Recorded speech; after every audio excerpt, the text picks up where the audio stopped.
Senator, you introduced a bill promoting coal to liquid fuels, and then you said you'd only support them if they emitted fewer greenhouse gases than gasoline.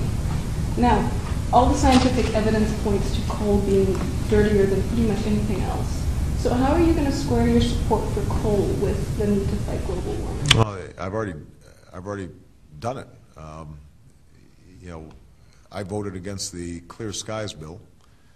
In fact, I was the deciding vote, despite the fact that I'm a coal state and that half of my state thought I'd thoroughly betrayed them because I think clean air is critical and global warming is critical.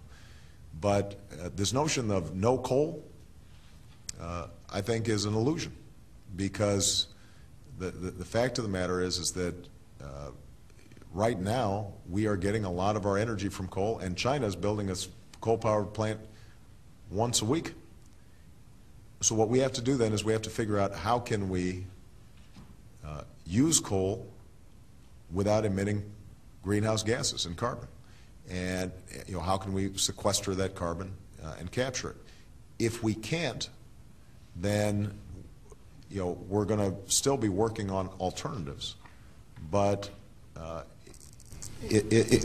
including coal, or let me sort of describe my overall policy.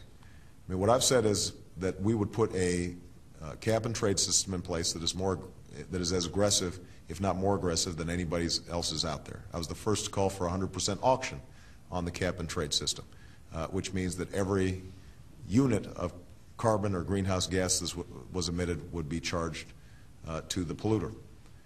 That will create a market in which whatever technologies are out there that are being presented, whatever power plants that are being built, that they would have to meet the rigors of that market and the ratcheted down caps that are imposed every year.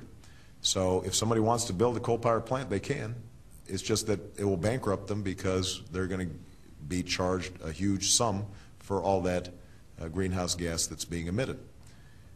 That will also generate billions of dollars that we can invest in solar, wind, biodiesel, and other alternative energy approaches.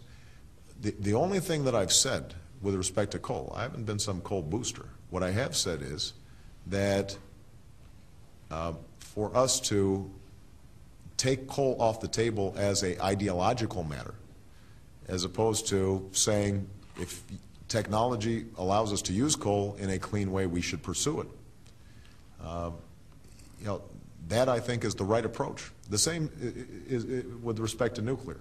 Right now, we don't know how to store nuclear waste wisely, and we don't know how to deal with some of the safety issues that remain. And so it's wildly expensive to pursue nuclear energy. But I tell you what, if we could figure out how to store it safely, then I think most of us would say that might be a pretty good deal.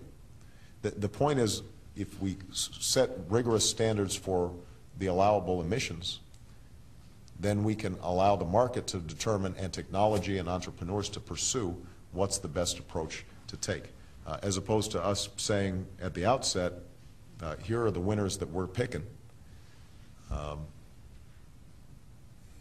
and maybe we pick wrong and maybe we pick right.